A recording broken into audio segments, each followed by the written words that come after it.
감사주일 맞아서 풍성합니다. 이런 풍성한 감사하는 마음으로 이렇게 풍성하게 아마 이렇게 쭉 진열해 놓은 것 같습니다. 한 분이 하셨나요? 아니죠?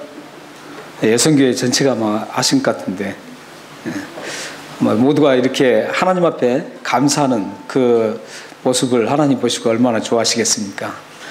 이런 부분이 하나님 앞에 반응을 어떻게 하느냐, 이런 부분들이죠. 그래서 사실 우리는 하나님과의 관계 속에서도 반응이 일어나고, 또 우리 사람들 인간 관계 속에서도 우리는 늘 반응을 하며 살아야 됩니다. 예를 들어서 어떤 분이 저에게 말씀을 했는데 제가 반응하지 않고 가만히 있다면 참 기분 나쁘죠. 무시하는 것 같고, 하나님께서 우리에게 수없는 말씀을 하십니다. 수없는 말씀을 하시고 명령도 하시고 이러는데, 그 하나님 말씀에 대해서 반응을 하지 않는다면 하나님이 참 섭섭할 것 같습니다. 그래서 우리는 어차피 이 세상은 하나님과 관계 속에서도, 사람들과 관계 속에서도 늘 반응을 하고 반응할 수밖에 없이 이루어져 있습니다. 근데 거기서 어떻게 반응하느냐, 반응을 어떻게 하느냐가 참 중요합니다. 하나님과 사람들에게 반응을 똑같이 긍정적이고 적극적인 그런 반응을 한다면 참 좋을 텐데, 우리는 이 죄의 습성을 가지고 있기 때문에 하나님 앞에 반응할 때, 또 사람들과의 관계 속에서 반응할 때 상당히 부정적이고 또 단점적인 것들에 대해서 반응을 많이 합니다. 이렇게 반응에 따라서 그 사람이 어떤 사람인가를 좀 평가해 볼 수 있습니다. 자기중심적인 사람들, 모든 걸 다 자기중심 사고를 가진 분들은 반응이 부정적인 반응을 많이 보입니다. 이것은 심리학적인 얘기입니다. 그런데 심리학적인 것뿐만 아니라 성경도 그 부분을 따르고 있습니다. 여러분들이 혹시 이제 이렇게 반응할 때 내가 좀 부정적이고, 어떤 사람을 볼 때도 부정적인 시각으로 자주 보고, 또 단점과 잘못된 점이 아주 잘 보인다면 그분은 자기 중심적이라는 것을 알아야 합니다.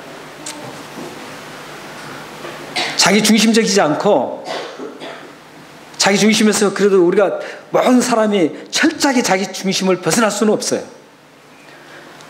그러나 성숙한 크리스천들, 메이추어 크리스천들은 자기 중심에서 많이 벗어난다는 거예요. 자기 중심에서 많이 벗어날수록 그 사람에게 마음은 하나님의 평강으로 가득 채워질 수 있습니다. 자기 중심에서 벗어날수록 그 사람은 풍요로운, 가져서 풍요로운 게 아니라 마음이 풍요로워진다는 겁니다. 그리고 하나님과 관계가 더 깊어지고, 하나님이 어떤 뜻을 가지고 계시는지 그 뜻을 잘 분별하고 이해합니다. 그러니까 자기 중심에서 쌓여 있으면 하나님의 뜻이 뭔지, 하나님의 계획이 뭔지 그걸 이해할 수 없다라는 겁니다. 그래서 우리 그리스도인들, 여러분들 하나님의 자녀세요. 예수 그리스도의 십자가의 보혈로 모든 죄를 용서받고 하나님의 자녀가 되었어요.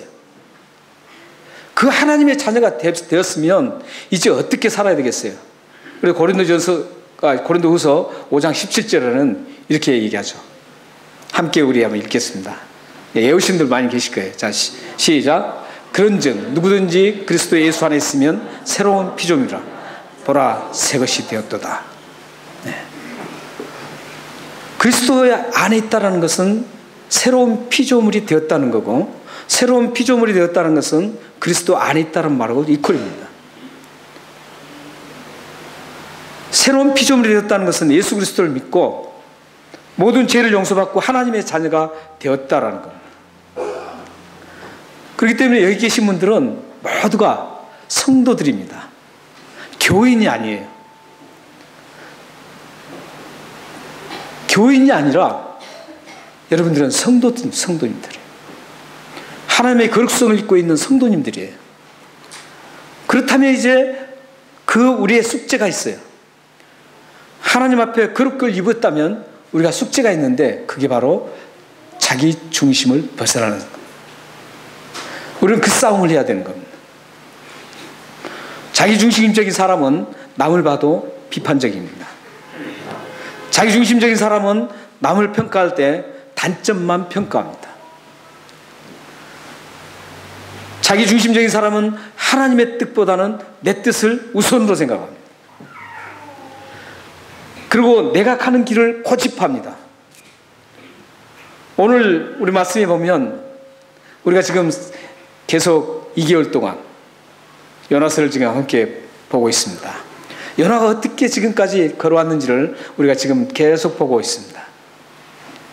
이전의 요나는 하나님의 명령을 거부하고 도망쳤을 때 그 요나는 자기 중심적이었다는 겁니다. 하나님의 뜻은 I don't care. 하나님 뜻은 나하고 관계없어요. 내가 하고 싶은 대로 가는 거예요. 그래서 이 요나는 엿바에서 배를 타고 니느웨로 가야 되는데 불구하고 엿바에서 배를 타고 다시스로 거부하고 하나님의 명령 거부하고 도망갑니다. 그게 자기 중심적인 사고방식 때문에 그렇습니다. 그래서 여러분들이 자기 중심적인 걸 벗어날 때 얼마나 벗어나느냐에 따라서 매추얼 크리스천인지 베이비 크리스천인지 결정이 됩니다. 여러분은 부단히 싸워야 돼요. 전투를 해야 됩니다. 그 전투는 무슨 전투냐면 내 중심을 벗어나고 내가 희생하고 내가 죽는 그런 연습을 해야 됩니다. 그래서 바울은 내가 날마다 죽는다라고 고백합니다. 그 고백이 단순한 고백이 아니에요. 날마다 죽는 게. 가정에서도 내가 날마다 죽어야 돼요. 우리 공동체 안에서도 내가 날마다 죽어야 돼요. 직장에서도 내가 죽어야 돼요. 이게 예수님을 닮는 모습이에요. 예수님을 보십시오. 철저하게 자기중심적이 아니었어요. 십자가에 죽으신 그 모든 건 우리 모두 인류를 위해서 죽으신 거예요. 우리는 예수 그리스도를 닮아가야 됩니다. 예수 그리스도를 닮았던 바울도 역시 마찬가지입니다. 예수 그리스도를 닮았던 많은 믿음의 사람들이 자기 중심에서 벗어난 사람들입니다. 여러분들이 내가 좀 신앙을 좀 멋진 신앙, 좀 하나님이 기뻐하시는 그런 신앙, 그 단계로 올라가고 싶다는 그런 소망이 있다면 꼭 하셔야 될 것은 자기 중심을 벗어나는 일입니다. 자기의 중심 사고를 내려놓는 겁니다. 지금 요나는 첫 번째 명령을 받았을 때는 자기 중심적이었기 때문에 하나님의 뜻과 하나님의 계획은 다 필요 없었어요. 자기에게. 오직 자기가 생각했던, 자기가 계획했던 그 길을 가는 겁니다.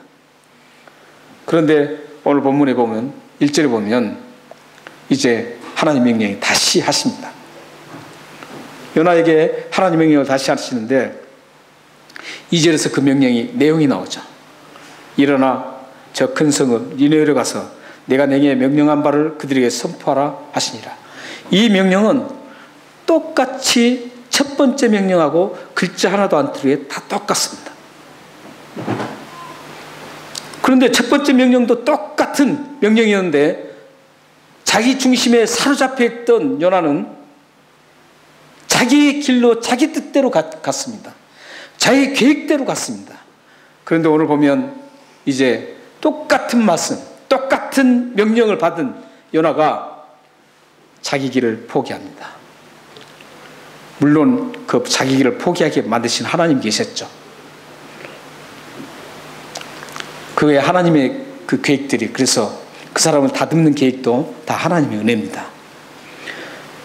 그리고 나서 이제 3절에 보면 요나가 여호와의 말씀대로 일어나서 그럽니다. 여호와의 말씀대로 일어나서 니느웨로 가니라. 니느웨는 사흘 동안 걸을 만큼 하나님 앞에 큰 성읍이었더라. 이렇게 소개하고 있습니다. 그런데 지금 이 말씀대로 이 말이 참 중요합니다. 하나님의 말씀대로. 여러분들의 반응의 기준, 어떻게 내가 반응할 것인가, 그 기준은 하나님의 말씀인 성경이 기준이라는 겁니다. 그래서 여러분들 성경을 많이 알아야 돼요. 우리가 커피 브레이크를 참 하면서 참 은혜를 많이 받고 있죠. 커피 브레이크 소그룹으로 우리가 커피 브레이크를 하는데, 커피 브레이크 성경 발견 학습을 통해서 참 많은 것들을 우리가 배울 수 있습니다. 기존의 성경 공부보다는, 기존의 성경 공부는 일방적으로 가르치니까 남는 게 없어요. 다 잊어버려요. 하나하나 간신히 하나 기억하고 해요. 근데 그것도 세월이 흘리면 다 잊어버립니다. 근데 커피 브레이크 성경 발견 학습을 이렇게 들어보면 많이 기억하고 있어요. 하나님 말씀이 기억되고 말씀이 여러분들 안에 담겨 있을 때만 하나님 말씀이 묵상될 수 있어요. 하나님 말씀이 묵상되면 어떤 일이 일어나냐면, 내 계획대로 가려다가도 그 길을 포기하고 하나님의 계획으로 턴을 합니다. 내 중심적인 사고에서 하나님 중심적인 사고로 턴을 하고, 내 이웃의 다른 사람의 중심으로 내가 턴을 하게 되어 있습니다. 이게 성경적인 방식이에요. 성경은 그런 방식으로 이루어졌어요. 그렇기 때문에 말씀에 여러분들이 반응하는 그 기준은 하나님 말씀이라는 겁니다.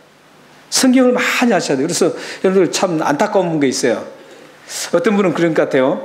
나는 성경을 잘 모르니까 함께 이렇게 디스커션하고 함께 커피를 이렇게 나눌 때 말을 할 수 없어서, 모르니까 말을 할 수 없어서 참여 안 한다, 이런 분도 있더라고요.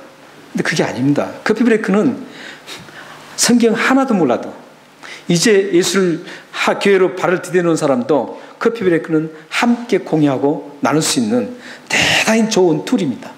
굉장히 좋은 스킬이에요. 그래서 이 커피 브레이크만큼 성경을 함께 나누고 성경을 깊이 알고 또 성경을 재밌게 또 기억에 푹 남고 내 가슴에 남고 또 삶을 변화를 이끌어주는 것은 이 커피 브레이크 성경 발견 학습입니다. 우리 교회는 이 커피 브레이크를 한다는 건 참 감사할 일입니다. 그래서 많은 분들이 그렇게 얘기해요. 참 우리 커피 브레이크를 도입한 게 참 감사하다 그럽니다. 제가 이제 세미나를 많이 가잖아요. 커피 브레이크 세미나를 많이 가는데, 세미나를 가서 이제 골드코스트, 브리스번 이런 데 막 가서 이제 다 했어요. 하면 전화가 자주 옵니다. 자주 오는데 감사하다 그래요. 시드니에도 지금 몇 개에 지금 제가 커피 브레이크 했고, 앞으로 지금 커피 브레이크 해달라는 데도 있습니다. 그런데 이 세미나를 갔다 오면은 다들 감사하다 그래요. 처음에는 없어요. 근데 한 몇 달 지나면 전화가 옵니다. 참 감사하다고. 그래서 여러분들 성경을 많이 아셔야 돼요. 그래야지 하나님의 뜻을 반응을 할 수가 있어요. 성경이 기준이기 때문에, 성경을 모르면 내가 어떻게 반응할지 그 기준이 없기 때문에 반응할 수가 없어요. 세상에서는 다른 모럴리즘, 유교 같은데 이런 데에서는 어떻게 반응합니까? 물론 그것도 틀린 건 아니에요. 선과 악의 그 두 가지에서 선을 따르려고 하는 반응을 하죠. 그러나 이 성경은 더 다릅니다. 하나님 말씀, 하나님의 뜻을 따르는 거예요. 그러니까 달라요. 그래서 여러분들이 반응을 잘 하셔야 돼요. 그래서 오늘 여기 말씀에도 보면 요나가 여호와의 말씀대로 반응한다는 거죠. 그래서 일어나요. 니네로 갑니다. 근데 니네가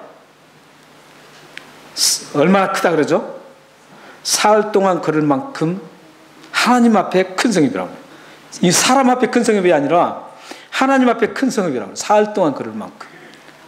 한 사람이 등산을 열심히 하고 굉장히 트레이닝이 잘 된 분들 있죠. 체력 단련 잘 된 분들. 우리 김정성 목사님 같은 거 항상 다니시니까 빨리 갈 겁니다. 그런 분들은 하루 동안 얼마를 갈 수 있냐면 124km 정도 간답니다. 124km. 그런데 그냥 보통 노말적인 사람들의 걸음수로는 약 96km로 간답니다. 차이가 많죠? 네, 96km. 하루 동안 갈 수 있는 거예요. 그런데 지금 니느웨는 사흘 동안 갈 수 있는 길이에요. 사흘 동안 갈 수 있는 길이니까 얼마나 가야 됩니까? 288km로 가는 겁니다. 근데 이게 지금 같으면 뭐 지금 대도시들이 많으니까 별것 아니라고 생각하잖아요. 시드니만도 대단하잖아요. 시드니만도 뭐 저 끝에서 끝에 가려면 자동차로 가도 2시간 정도 써야 되거든요. 굉장하죠. 근데 그 당시에는 큰 도시가 그렇게 많지 않았습니다. 예를 든다면 이스라엘의 예루살렘 있죠. 예루살렘이 4km밖에 안 됐어요. 예루살렘이. 이스라엘의 예루살렘 4km 정도밖에 안 됐습니다. 근데 사흘 동안 가는 그것만 따져도 288km예요. 그러니까 이 예루살렘과 게임이 안 됩니다. 이 니느웨가 얼마나 큰지 몰라요, 당시에. 가장 거대한 도시였어요. 이 키로수만 그런가요? 인구도 마찬가지예요. 인구도 4장 11절에 보면 니느웨 사람의 인구를 우리가 추측해 볼 수 있어요. 4장 11절에 보면 앞뒤를 구분을 못하는 사람이 몇 명이라고 했어요? 12만 명이라고 합니다. 12만 명. 그때 당시의 기준이 어떤 줄 아세요? 앞뒤를 구분 못한다는 것은 7세 미만을 말합니다. 7살 미만. 근데 그때 당시에 인구 비율이 어떻게 이루어졌냐면 5분의 1로 인구 비율이 이루어졌어요. 그러니까 7세 미만이 5분의 1을 차지하고 있었다는 거죠. 그래서 그것을 계산해 보면 니느웨 성의 인구가 약 60만이 된다는 겁니다. 그래서 학자들이 니느웨 성의 인구를 약 60만이라고 얘기하는 겁니다. 당시의 인구 비율로 따져서. 한국은 지금 그 7세 미만이 굉장히 작겠죠. 아이를 안 낳으니까. 그래서 그때 당시에 이스라엘의 가장 큰 도시가 어디였냐면 사마리아에 있습니다. 사마리아. 사마리아가 몇 명이었었냐면은 사마리아는 약 3만 명밖에 안 됐어요. 3만 명하고 이스라엘에서 가장 대도시, 큰 도시가 사마리아가 3만 명밖에 안 됐습니다. 인구가. 그런데 니느웨가 얼마라고요? 60만 명이에요. 비교가 안 됩니다. 이런 굉장히 큰 도시예요. 근데 하나님께서는 그 60만 명이라는 그 영혼을 직시하고 있었어요. 그 영혼을 사랑하고 계셨어요. 그래서 그 60만 영혼을 구원하라고 요나에게 명령했던 거예요. 근데 구원의 첫 번째 조건이 뭔지 아세요? 회개라는 거예요. 회개. 오늘 보면 보십시오. 그가 예치잖아요. 4절에 보면 요나가 그 성읍에 들어가서 하루 동안 다니며 외쳐 이르되 40일이 지나면 니느웨가 무너지리라. 그러니까 니느웨 사람들이 금식을 선포하고 벼옷을 입고 회개를 합니다. 그래서 우리의 모든 하나님 안에 그리스도 안으로 들어오는 첫 번째 작업이 회개입니다. 회개하지 않고는 그리스도 안으로 들어올 수가 없습니다. 하나님의 자녀가 될 수 없습니다. 그래서 오늘 이 말씀에 보면 하루 동안 이제 그 명령을 받고 자기 중심을 탈피했기 때문에 이제 니느웨에 가서 그 큰 성읍을 사흘 동안 돌아야 되는데 하루만 딱 돕니다. 이상하지 않아요? 왜 그랬을까요? 커피 브레이크입니다. 이 사흘 길인데 돌려면 사흘 길을 3일 동안 돌아야 되지 않습니까? 그런데 하루만 돌고 지금 마는 거예요. 왜 그랬을까요? 맞히신 분은 제가 금일봉을 드리겠습니다. 네. 예, 성경에는 정확하게 나오지 않습니다. 그러나 다음 4장을 쭉 보면서 어느 정도 이래서 요나가 하루만 돌았구나 이걸 알 수가 있어요. 4장 이후에 보면 요나가 어떤 생각을 가지고 있냐면 그들이 막 니느웨 백성대로 회개를 하는 거예요. 회개를 하니까 저 뒷산에 올라가서 그 니느웨를 바라보면서 막 못마땅하게 여기는 거예요. 회개를 안 했으면 좋겠는데, 일부만 회개를 했으면 좋겠는데 막 온 니느웨가 회개를 하는 거예요. 그렇게 되면 하나님께서 40일 이후에 회개하지 않으면 멸망시킨다고 했는데 그들이 멸망당하지 않는다는 거죠. 그래서 굉장히 배 아파하는 거예요. 그러니까 옛날 우리 속담에 사돈이 노는 사람은 배 아프다는 말 있죠. 우리 성도님 가운데서도 참 잘 나가면 배 아파하는 분이 있을지 모르겠어요. 근데 우리 한국 사람이 좀 특징 중에 하나가 옛날에는 안 그랬다고 그래요. 우리 역사를 쭉 보면 옛날에는 안 그랬던 것 같아요. 그런데 이게 이제 바꿔지기 시작한 것은 삼국시대를 지나면서 특히 일본의 지배를 받으면서 급속하게 바뀌었다 그래요. 일본이 그런 정책을 펴고 문화정책이라든지 이런 의식정책을 펴고 그걸 바꾼 거죠. 그게 뭐냐면 다른 사람이 잘 되면 배 아파하게 만들었다는 거죠. 근데 옛날 우리 문헌들을 보면 모두 서로 협력하고 배 아파하는 일이 별로 없었습니다. 참 좋은 민족이었어요. 근데 역사적인 그 슬픔 속에서 배 아픈 걸 우리가 배워버렸습니다. 이제 우리는 그리스도인이기 때문에 그 잘못된 것을 고쳐야 되잖아요. 근데 요나가 이 하나님의 명령을 받고 그렇게 했으면서도 불구하고 배 아파하는 거예요. 그래서 하루 동안 쭉 막 회개하라고 막 외치고 갔죠. 갔는데 여기저기서 막 회개가 일어나는 거예요. 그러니까 더 이상 이 사람들 회개시키기 쉽지 않다 해서 이틀을 빼버린 거예요. 그래서 하루만 딱 하고 그냥 산에 올라가는 겁니다. 올라가서 그걸 지켜보는 거예요. 그런데 막 전국적으로 막 회개가 일어나고 왕이 막 선포하고 이러니까 막 배 아픈 거예요. 그 이제 사장을 우리 나누면서 우리 함께 또 논의할 그런 말씀입니다. 우리는 여기서 지금 이런 니느웨, 대단한 니느웨를 하나님께서는 굉장히 사랑하고 계신다는 거예요. 이 니느웨가 어떤 나라예요? 그때 당시에 가장 큰 제국이었거든요. 그리고 제국들이 바벨론 제국, 애굽 제국 뭐 굉장히 많이 일어났는데, 아수르 많이 일어났는데 그 중에서 가장 악랄하고 지배지 가면 처참하게 만들었던 곳이에요. 지금도 그런 일들이 일어났었죠. 최근에.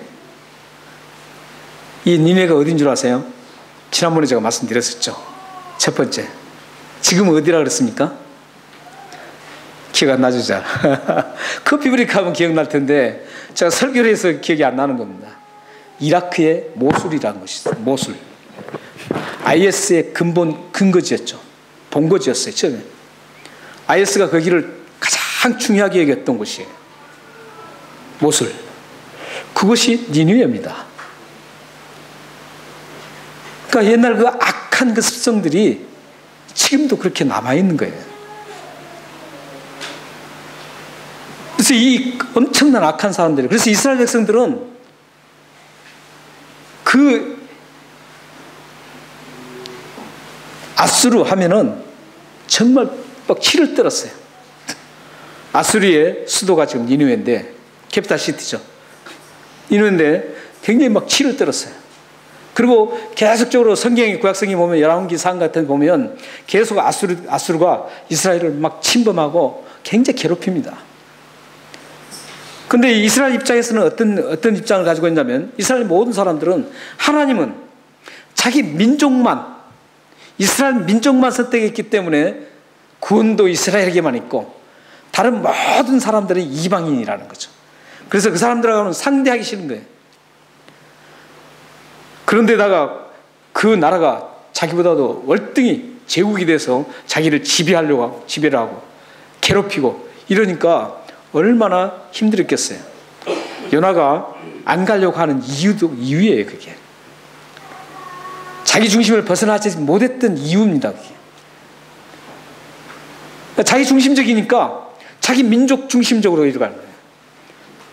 우리만 선택됐는데 왜 저 사람들에게 구원시키려고 하느냐, 이런 자기 중심적인 그런 사고를 이 요나가 가지고 있었습니다.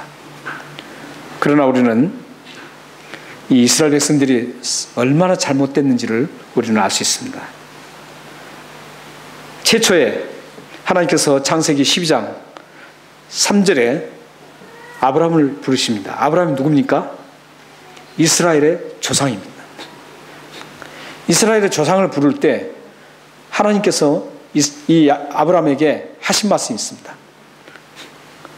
무슨 말씀을 하시냐면은 너를 통하여 천하 만민이 복을 받을 것이라는 거예요. 이스라엘만 복을 받는 게 아니라 너의 혈통만 복 받는 게 아니라 천하에 있는 모든 사람들이 복을 받을 것이라는 거죠. 이 복이 무슨 복인 줄 아십니까? 복음입니다. 복음. 예수 그리스도가 십자가에 죽으시고 3일 만에 다시 살아나셔서 우리를 구원하는 그 복음을 얘기하는 겁니다. 그 복이에요. 그러니까 아브라함에게 약속했던 그 복이 뭐 이삭이 뭐 땅을 차지하고 이런 복이 아니에요. 정말 하나님의 백성으로 이 세상을 창조하신 하나님, 우리의 모든 것 되신 하나님, 그 하나님의 자녀가 되는 것이 복이었어요. 그래야만 되잖아요. 하나님 자녀가 돼야지 그 영원한 복이 누려지죠. 여기서 뭐 많이 가지고 뭐 땅 많이 가지고 막 편하게 살아봐야 예수 안 믿는다면 어떻게 되겠어요? 죽어서 저주, 멸망, 심지어는 사망이라고 그걸 표현합니다. 얼마나 지옥이 처참하면 사망으로 표현을 해요. 우리 인간 중에서 가장 무서운 게 사망이에요. 죽음이에요. 그 죽음을 표현하는 거예요. 그래서 이 이스라엘 백성들이 착각을 합니다. 모든 민족에게 천하 만민이 하나님의 자녀가 될 것을, 예수를 믿음으로 자녀가 될 것을 말씀하셨습니다. 첫 부르시면. 근데 그걸 모르는 거예요. 이스라엘 백성들이. 그 증거들이 이제 뒤에 쭉 많이 나와요. 출애굽기 할 때도, 출애굽할 때, 애굽에서 탈출할 때도 어떤 일이 일어납니까? 거기에 이스라엘만 탈출하라는 거 아니에요. 이스라엘만 그 애굽에 거기서 해방된 게 아닙니다. 구출된 게 아니에요. 거기에는 많은 다른 민족들, 이스라엘 외의 민족들도 같이 따라 나왔다라고 출애굽기에 기록하고 있습니다. 그리고 다 여러분들 잘 아신 것처럼 여호수아 2장, 6장에 보면 어떤 말씀이 나와요? 여리고의 라합 여인, 라합. 이분이 이방인이었어요. 그런데 하나님으로부터 구원받았어요. 구원만 받았나요? 예수 그리스도의 초상이 됐어요. 숱하게 많아요. 룻도 마찬가지예요. 룻도 모압이라는 아주 이스라엘이 아주 증오하고 되게 싫어하는 나라예요. 근데 그 여인이 어떻게 돼요? 예수님의 조상이 됩니다. 그러므로 이 이스라엘 백성들은 자기 중심적이었기 때문에 자꾸 이방인은 구원이 없고 하나님 자녀가 될 수 없다고 생각한 거예요. 요나도 그랬습니다. 그러나 자기 중심을 그래도 조금 벗어난 요나는 이제 선포해서 구원을 이루는 대단한 일들이 일어납니다. 자기 중심을 벗어나서 하나님의 뜻을 따르면 어떤 일이 일어나는가 한번 보겠습니다. 5절 한번 같이 읽겠습니다. 5절입니다. 시작. 니느웨 사람들이 하나님을 믿고 금식을 선포하고 높고 낮은 자를 막론하고 굵은 베옷을 입은지라. 사실 이 구원받는 것, 멸망에서 생명으로 옮기는 것, 이거보다 더 큰 사건은 없습니다. 그래서 저희들이 이제 커피 브레이크를 많이 하니까 어디에 있었죠? 갈라디아에서 있었던가요? 우리 수요일날 갈라디아에서 했는데, 요한복음이네요. 우리 요한복음. 지금 요한복음 나누고 있죠? 주일날 이따가 나누는데, 요한복음에 보면 이보다 더 큰 일을 본다 그랬죠. 이보다 더 큰 일이 뭐냐면 부활과 심판이었어요. 요한복음에. 우리 요한복음을 우리가 지금 5장을 나누잖아요. 부활과 심판입니다. 부활과 심판인데 이게 구원이라는 거예요. 하나님이 이 세상을 만들고 막 굉장했어요. 대단하잖아요. 그런데 그보다 더 큰 일이 뭔 줄 아세요? 우리의 구원이라는 거예요. 우리가 구원받는 일이에요. 그러니까 여러분들은 하나님의 가장 큰 일을 경험한 분들이에요. 그래서 지금 그 일이 니느웨 성에서 일어나는 겁니다. 구원받은 역사가 일어나는 거예요. 하나님의 엄청난 그 능력의 역사가 일어나는 겁니다. 어땠을 때요? 자기 중심을 탈출했을 때. 사랑하는 여러분, 여러분이 여러분 중심에서 탈피하면 할수록 하나님의 일들을 경험할 수 있습니다. 주여 주여 하면서 이것을 어떻게 해주십시오. 그렇다고 해서 그게 하나님 일을 경험할 수 있는 게 아니에요.